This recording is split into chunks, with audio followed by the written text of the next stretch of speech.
안녕하십니까. X10 정기방송 시간입니다. 2026년 8월 18일입니다. 오늘은 모닝5라는 새로운 코너로 한번 간단한 뉴스 말씀드리겠고요. 그 다음에 마이크론 점검해 보도록 하겠습니다.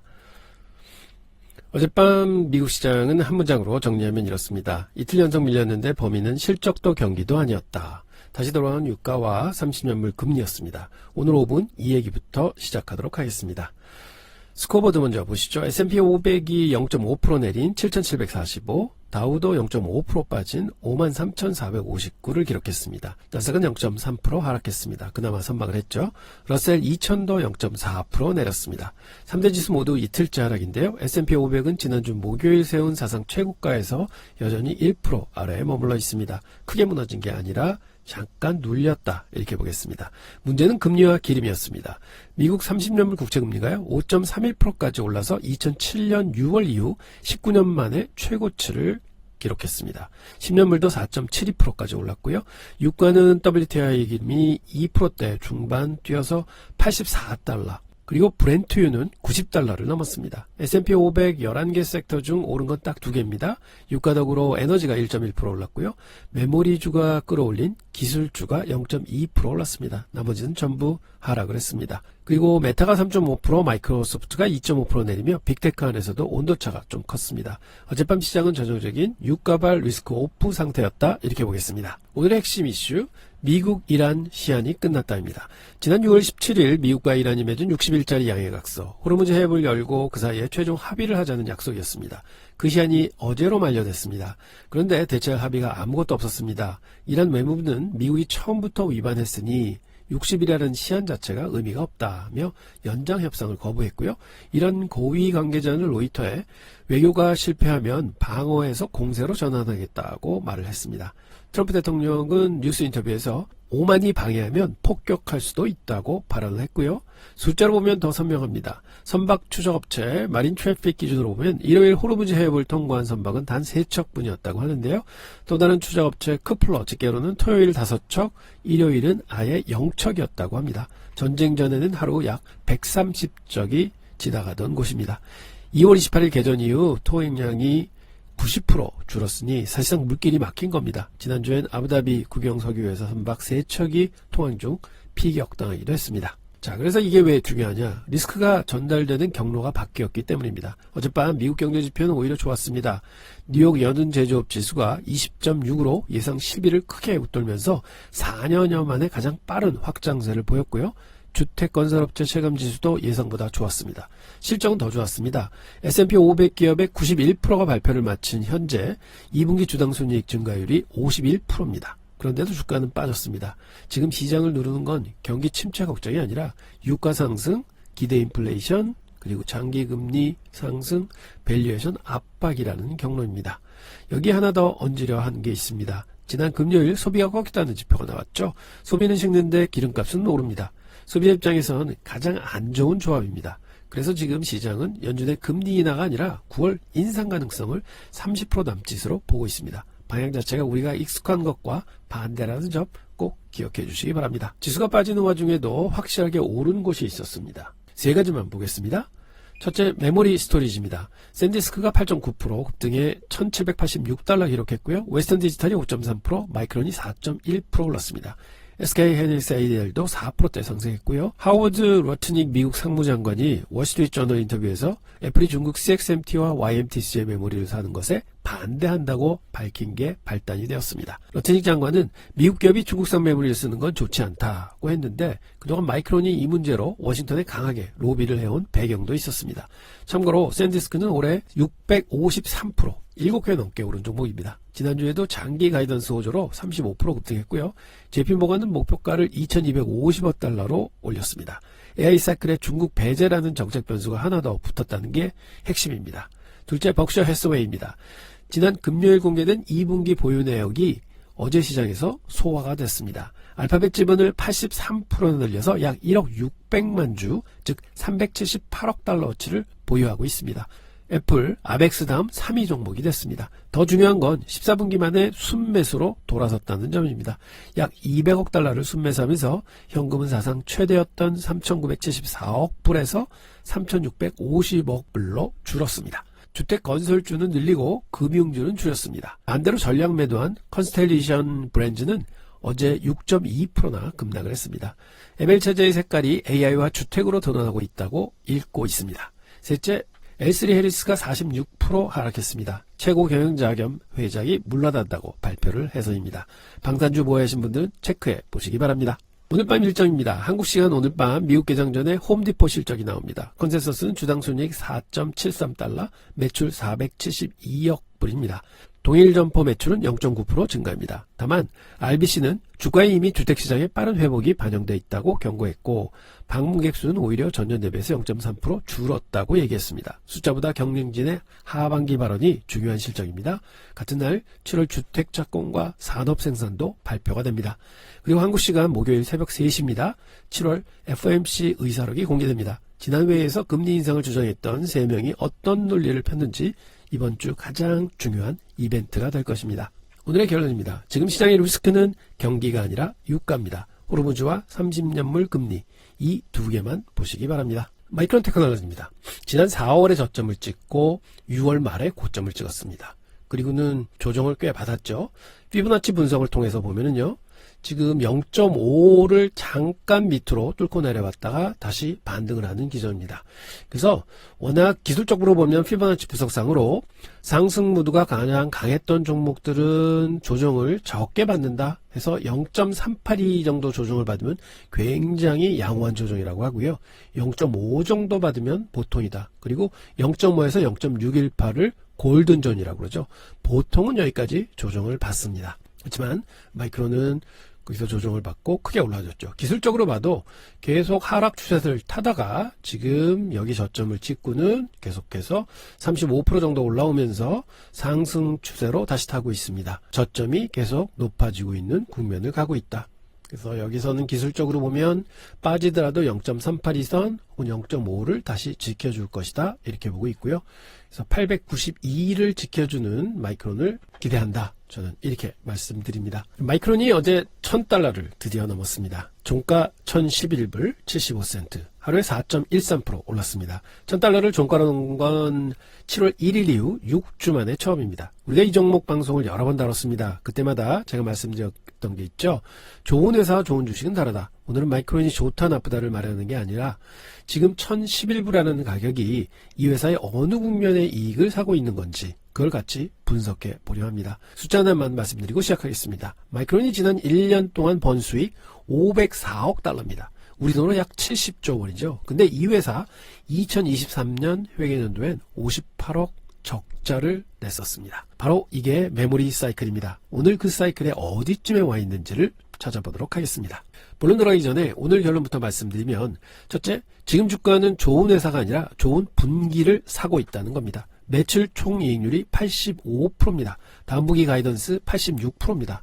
여기 더 좋아질 여지보다는 나빠질 여지가 훨씬 크다고 시장은 느끼고 있는 것 같습니다. 둘째, 그런데 사이클이 길어질 거라는 근거는 진짜 있습니다. 5년짜리 장기 계약이 1000억 달러, 선수금이 220억 달러, 그리고 2027년 중반까지는 공장을 지어도 물건이 안 나오는 상황입니다.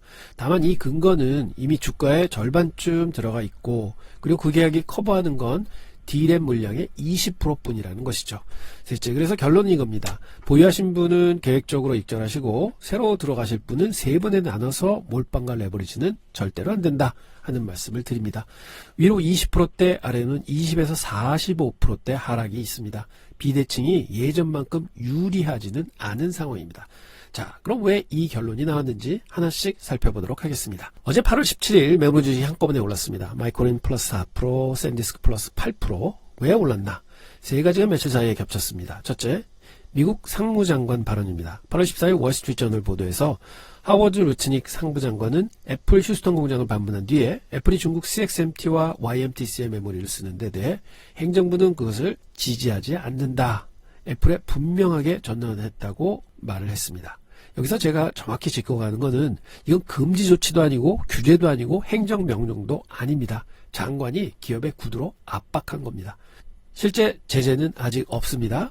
그래도 시장이 반응한 이유는 앞으로 규제가 될 수도 있다는 방향성을 확인했기 때문입니다. 참고로 YMTC는 이미 수출 통제 명단에 있습니다. 둘째, 일론 머스크입니다. 두 개의 다른 발언이 있습니다. 하나, 8월 4일 스페이스X 2분기 실적콜에서 머스크가 직접 말을 했죠. 현재 제약 조건은 메모리다. 메모리 생산량은 연 20% 정도 늘고 있다. 그렇지만 수요는 그보다 훨씬 빠르게 늘고 있다고 맥락을 얘기했습니다. 두 번째는 8월 14일 X에서 피터 디아만다스가 얘기한 것입니다. 연산이 아니라 메모리가 에이전틱 시대의 속도 제한 요소다 라고 쓴 글에 머스크가 세 단어로 답을 했습니다.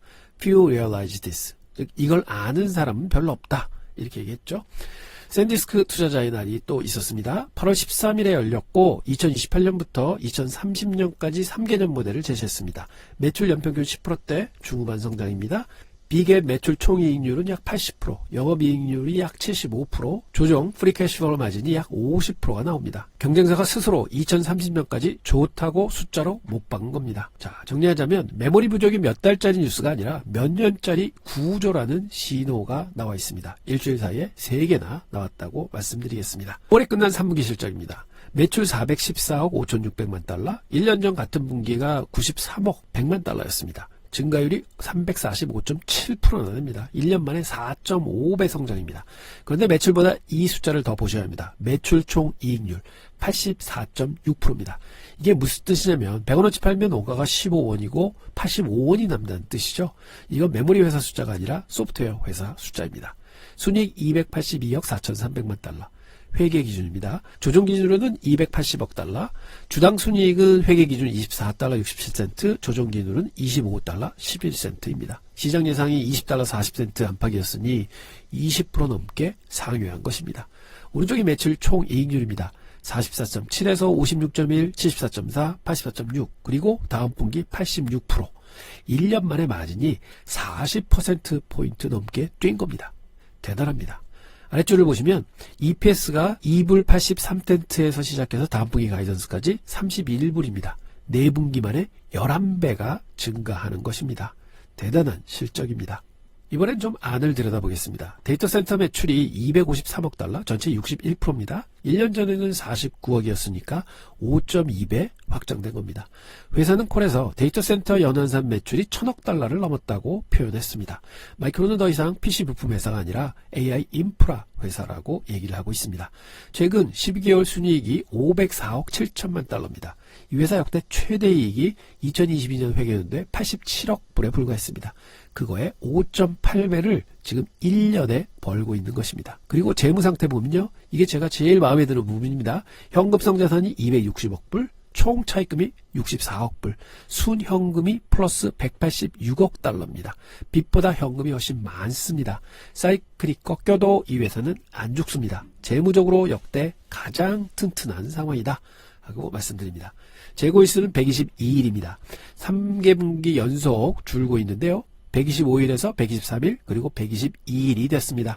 매출이 74%나 늘었는데 재고는 안 늘었다는 뜻인데 그만큼 물건이 없다는 얘기입니다. 아래 파란 박스를 보시면요. D램이 313억 달러로 76%, 낸드가 99억 달러로 24%입니다.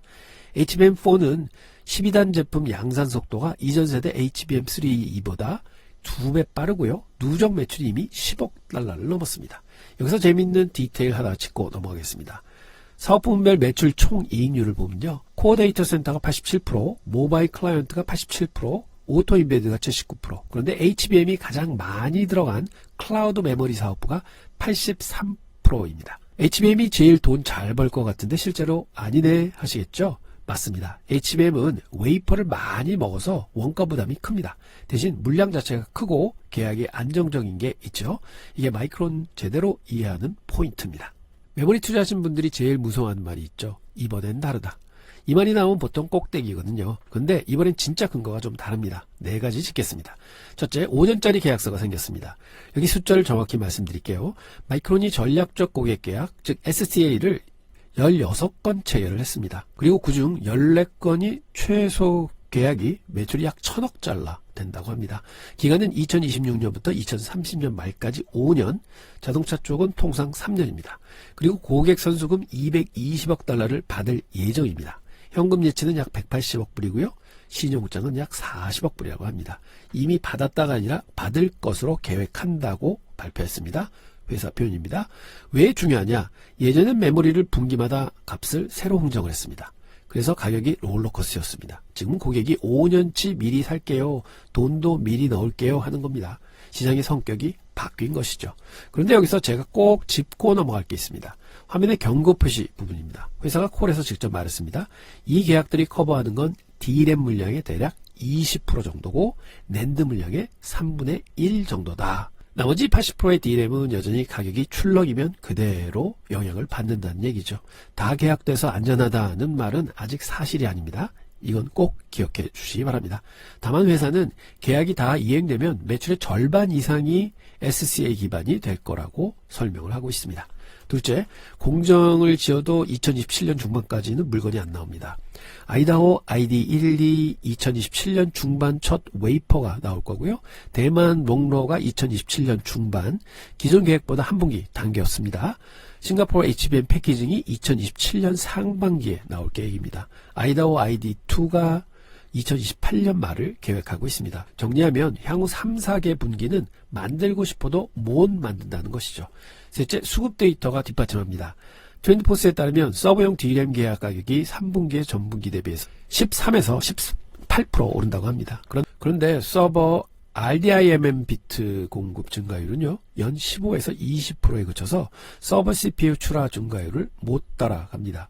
2027년 서버 D램 부족이라는 거죠. SK하이닉스 광노정 CEO도 7월 로이터 인터뷰에서 이렇게 말했습니다. 내년이 공급 관점에서 보면 업계 역사상 최악의 해가 될 것이다. 마이크론 경영진도 타이트한 수급이 2027년 이후까지 지속된다. 그리고 공급이 언제 수요를 따라잡을지 아직 가늠이 안 된다고 했습니다. 넷째, HBM이 범용 D램을 잡아먹습니다. HBM 웨이퍼 한 장은 일반 DDR 웨이퍼 3장 분량의 공장 캐파를 씁니다. HBM을 많이 만들수록 일반 D램은 저절로 부족해집니다. 이건 순환이 아니라 구조입니다. 여기까지 강세론이고요. 제가 펀더메이터로서 실제로 걱정하는 것 5가지를 말씀드리겠습니다. 마진 86%에서 더 올라갈 때가 있나 하는 걱정이죠. 매출 총이익률이 85%, 다음 분기 가이던스가 86%입니다. 여기서 더 좋아질 여지보다 나빠질 여지가 압도적으로 크다고 하겠습니다. 사이클 주식의 가장 잔인한 함정이 이겁니다. 이익이 최대할 때 퍼가 최저고요. 바로 그때가 고점인 경우가 많았습니다. 걱정 두 번째입니다. 자기가 공급 과잉에 씨앗을 뿌리고 있습니다. 마이크론 올해 설비 투자가 약 270억 달러입니다. 정부 보조금 차감 후입니다. 4분기 하면 100억 불. 그리고 내년은 분기 설비 투자가 이번 4분기 수준을 웃돌 거라고 했고, 증가분은 절반 이상이 건설 투자입니다. 공장을 짓는다는 뜻이죠. SK하이닉스도 8월 7일 이사회에서 54조 원, 약 380억 달러를 승인했습니다. 용인 2기 35조, 청주 M17 19조, 용인 첫 클린룸은 2027년 2월 가동 예정입니다. 2027년 하반기에서 2028년 사이에 세 회사 공장이 동시에 돌기 시작합니다. 그때 AI 투자 속도가 조금이라도 꺾이면 두 곡선이 반대로 갑니다. 그게 사이클이 무너지는 방식입니다. 걱정 세 번째입니다. 소비자는 이미 비명을 지르고 있습니다. 트렌드포스가 이명시했습니다. PC와 스마트폰 같은 소비자 시장 고객들이 감당 한계에 도달했다. 서버용은 3분기에 13에서 18% 더 오르지만 낸드는 10에서 15% 오르고요. eMMC나 UFS 같은 모바일 저장 장치는 인상폭이 더 완만합니다. 가격은 아직 오르지만 속도는 이미 구간별로 갈리고 있습니다. 이게 데이터입니다. 걱정 네 번째입니다. 큰 손들이 나가고 있다고 합니다. 8월 14일에 2분기 13F 보고서들이 나왔습니다. 먼저 밝히고 시작했군요. 이건 6월 30일 기준 스냅샷입니다. 스탠리 드러켄밀러 듀케인이라는 패밀리 오피스가 마이크론 전략 매도했고요. 인텔이랑 브로드컴도 같이 정리했다고 합니다. 데이비드 테퍼의 아펠 투사 마이크론을 166만 5천 주를 가지고 있었는데요. 90만 5천 주로 약 41% 줄였다고 하고요. 샌디스크는 전량 매도했다고 합니다. 그리고 아시엠브레너의 시츄에이션 어웨어니스 6월 30일 기준으로 마이크론을 483만 주 가지고 있었고요. 약 55억 불어치입니다. 샌디스크를 250만 주, 약 56억 달러를 들고 있었습니다. 7월 30일경에 골드만, JP모간, 뱅크 오브 아메리카로부터 마진콜을 받고 결국은 포트폴리오를 시타델에 매각을 했죠. 7월 말 메모리 주가를 누른 요인은 여러 개였습니다. 이 펀드의 강제 청산 물량도 있었고 SK하이닉스의 약한 가이던스, 그리고 한국 반도체 전반에 매도세가 겹쳐져 있었죠. 그럼에도 교훈은 남습니다. 한 종목에 큰 돈이 쏠려 있으면 내려갈 때 훨씬 빨리 내려간다는 것이죠. 실제로 7월 29일 마이크론은 하루에 마이너스 11.3%, 다음날 플러스 10.3%, 그 다음날 다시 마이너스 10.5%였습니다.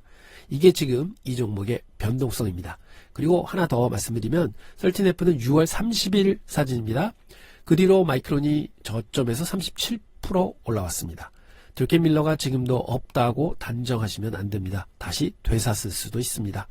6월 말 기준으로 정리했다까지가 사실입니다.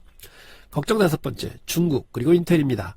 CXMT의 DDR5 증산은 범용 D램 마진을 위협합니다. 지금은 미국의 구두 압박이 방패지만 그건 규제가 아니라 정치입니다. 언제든 바뀔 수 있습니다. 그리고 인텔 CEO 리프탄이 8월 중순에 이렇게 말했습니다. 예전엔 메모리는 범용품이니 투자하지 말라는 쪽이었는데 지금은 달라졌다.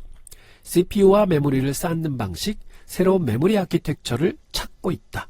다만 인텔이 메모리 사업에 재진입한다고 말하면 안 됩니다. 본인이 내 개인 프로젝트 중 하나이고 아직 공개할 단계가 아니다 라고 했습니다. 하지만 인텔도 메모리 사업에 참여할 수 있다는 시그널을 보내고 있는 거죠. 탐색 중이라고 시사했다 정도가 정확하다고 하겠습니다. 제일 중요한 부분입니다. 지금의 마이크론 퍼 주가 1011달러 75센트 기준으로 하면요. 이미 확정된 최근 1년 실적 기준으로는 22.9배, 올해 회계연도 컨센서스 기준으로는 13.8배가 나옵니다. 다음 분기 가이던스를 인용하면 8.2배가 나옵니다. 그리고 내년 회계연도 컨센서스 기준으로는 6.5배가 나오죠. 와, 6.5배? 완전 헐값이네? 이렇게 생각하시면 절대로 안 됩니다. 퍼 6배는 싸다는 뜻이 아니라 시장이 그 숫자를 안 믿는다는 뜻입니다. 제가 거꾸로 계산해 봤습니다. 역산입니다. 오른쪽 박스 보시죠. 지금 주가 1011달러에 평범한 회사가 받는 15배를 적용하면요. 시장이 가정하고 있는 지속가능한 EPS는 약 67달러가 나옵니다. 근데 올해 컨센서스 EPS가 73불이거든요. 내년이 155불입니다. 컨센서스에 참여한 애널리스트는 각 23명, 24명이었습니다. 그러니까 시장은 이렇게 말하고 있는 겁니다. 올해 수준의 이익은 유지된다고 본다. 그런데 내년의 폭발은 일시적이라고 본다. 그래서 여러분 진짜 질문은 이겁니다. 아래 검은 띠를 보십시오. 퍼 6배니까 싼가? 아닙니다.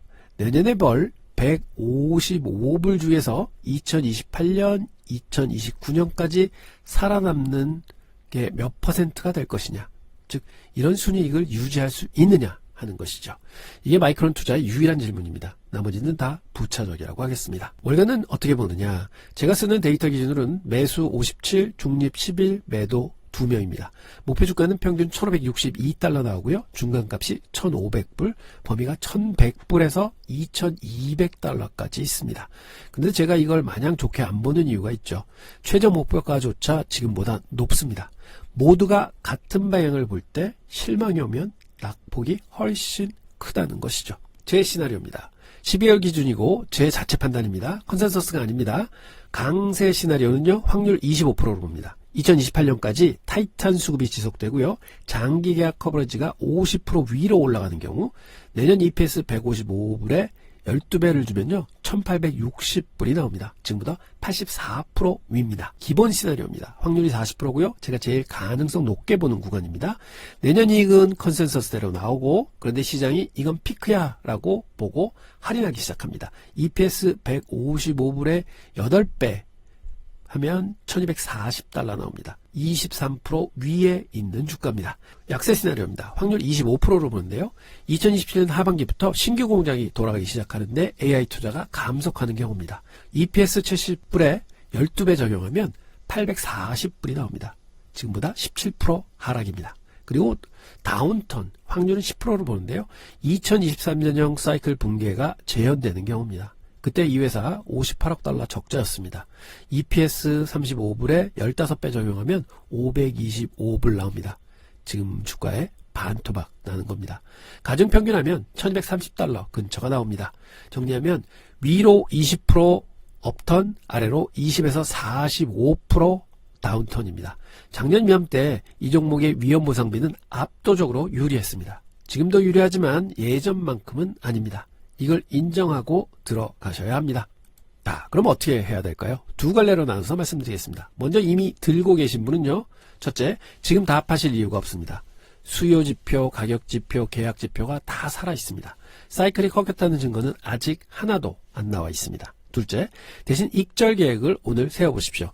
1200불에서 1255불 구간에 재접근하면 보유분의 20에서 30% 익절하십시오. 6월 25일 종가 최고가가 1213불이었습니다. 52주 장중 최고가가 1255불이었습니다. 여기가 1차 저항 구간이 될 겁니다. 그리고 1400달러를 넘어가면 추가로 20%를 더 익절합니다. 총 절반 수준으로 줄입니다. 컨센서스 중간값이 1500달러니까 그렇습니다. 셋째는 방어선을 정하십시오. 이게 제일 중요합니다. 50일 2평이 960달러입니다. 이걸 깨고 사흘 안에 회복 못하면 추가 매수는 중단입니다. 주간 종가 860달러를 이탈하면 비중 30% 축소합니다. 그리고 739달러, 7월 29일 종가입니다. 장중 저가는 737달러였습니다. 여기를 이탈하면 사이클 전환 가능성을 보고 비중을 절반 이하로 줄이시는 게 좋을 듯 합니다. 제가 40년 운영하면서 배운 딱 한 줄로 마무리하겠습니다. 아래 노란 줄입니다. 사이클 주식은 실적이 제일 좋을 때 팔고 적자 날 때 산다입니다. 지금은 실적이 제일 좋아지는 구간에 들어와 있습니다. 팔라는 게 아닙니다. 언제 팔지를 지금 정해 두시는 게 좋겠다라고 말씀드립니다. 이번엔 지금 새로 진입하시는 분들입니다. 절대 한 번에 다 사지 마십시오. 세 번에 나눠서 들어가십시오. 1차는 지금부터 1030달러까지 목표 비중의 3분의 1을 들어가시는데 더 보수적으로 가시겠다면 9월 실적을 확인하고 들어가셔도 좋습니다. 2차는 900불에서 930달러 구간입니다. 3분의 1 넣으시면 됩니다. 51선이 960불이니까 그 아래로 눌릴 때 사셔야 합니다. 3차는 780불 선입니다. 820달러 사이인데요. 나머지 3분의 1을 넣습니다. 7월 저점이 739달러였으니까 그 근처를 다시 테스트할 때입니다. 그리고 세 가지 규칙 있습니다. 하나, 포트폴리오 비중은 5에서 7%를 넘기지 마십시오. 하루에 10%로 움직이는 게 정상인 종목입니다. 실제로 7월 29일, 30일, 31일, 4일 동안 마이너스 11.3, 플러스 10.3, 마이너스 10.5%를 기록했던 주식입니다. 두 번째, 레버리지 ETF는 절대 금지입니다. 2배, 3배 상품 쓰지 마십시오. 3주 만에 739불에서 1011달러까지 37%를 움직인 종목입니다. 이런 변동성에서 레버리지는 방향이 맞아도 원금을 갉아먹습니다. 세 번째, 9월 실적 전에 전량 진입하지 마십시오. 최소 3분의 1은 실적 이유를 위해 남겨두시기 바랍니다. 이게 제가 드릴 수 있는 가장 현실적인 조언입니다. 마치는 것보다 살아남는 게 먼저입니다. 마지막입니다. 제가 다음 방송까지 매주 체크할 5가지를 공유드립니다. 같이 보시면 됩니다. 첫 번째, 재고에 있습니다. 지금 122일이고요. 3개분기 연속 줄고 있습니다. 좋은 신호입니다. 이게 늘어나기 시작하면 그게 첫 번째 경고등입니다. 2022년 고점 때도 가격이 꺾이기 전에 재고가 먼저 늘었습니다. 가장 빠른 선행지표라고 말씀드립니다. 두 번째, 매출 총이익률입니다. 9월에 86% 가이던스를 실제로 지키는지, 그리고 더 중요한 건 그 다음 분기 가이던스가 이번보다 낮게 나오는지 높게 나오는지입니다. 세 번째, 장기 계약 커버리지입니다. 지금 D램 물량의 20%입니다. 이게 50%까지 올라가면 이 회사는 다른 회사가 됩니다. 사이클 주식이 아니라 계약 기반 회사가 되는 거죠. 네 번째, 업계 전체 설비 투자입니다. 마이크론이 올해 270억, 내년 더 늘어납니다. 세 회사가 동시에 증설을 발표하면 그게 2027년 하반기 공급 과잉의 씨앗이 될 수 있습니다. 다섯 번째, 월간 메모리 계약 가격입니다. 지금 서버 D램이 분기 13에서 18% 오르는데 이게 한 자릿수로 떨어지면 사이클 전환 신호로 볼 수도 있습니다. 그리고 가장 중요한 날 4분기 실적 발표일입니다. 여기 날짜를 단정하지 마십시오. 마이크론이 아직 공식 발표를 하지 않았습니다. 데이터 제공사마다 9월 22일 또는 9월 29일로 추정이 엇갈립니다. 9월 하순 아직 공식 발표 전이라고 알아두시고 확정되면 제가 공지해드리도록 하겠습니다. 컨센서스는 매출 약 540억 달러 보고 있고요. 조정 EPS가 31불 30센트 수준입니다. 근데 제가 볼 건 숫자가 아닙니다. 반응입니다. 실적이 컨센서스를 이겼는데도 주가가 빠진다면 그건 시장이 이미 리스크를 가격에 다 반영을 했다는 가장 확실한 증거가 될 겁니다. 그날 꼭 같이 보시기 바랍니다. 정리하겠습니다. 마이크론은 좋은 회사입니다. 이건 논쟁의 여지가 없습니다. AI 시대에 없어서는 안 될 자리를 차지했고 5년치 계약서와 220억 달러 선수금 계획 그리고 순연금 186억 달러를 보유한 재무적으로 역대 가장 튼튼한 회사입니다. 문제는 회사가 아니라 주가입니다. 지금 1011달러는 이 회사가 앞으로도 지금처럼 벌 거라는 기대를 절반쯤 반영한 가격입니다. 남은 절반이 채워지면 1860달러도 가능하고 기대가 깨지면 840달러도 갑니다. 그래서 오늘 제 결론은 이겁니다. 보유하신 분은 계획을 세워서 유지하시고 새로 들어오실 분은 나눠서 사셔야 합니다. 확신은 몰빵의 이유가 아니라 계획을 세울 이유입니다. 오늘도 끝까지 봐주셔서 감사합니다. 9월 실적 나오면 바로 다시 찾아뵙겠습니다. 내일은 더 좋은 영상 가지고 여러분들 찾아뵙도록 하겠습니다. 감사합니다. 본 영상은 특정 종목에 대한 투자 권유나 추천이 아닙니다. 투자 판단에 참고만 하시길 바랍니다. 모든 투자의 결정과 책임은 투자자 본인에게 있습니다.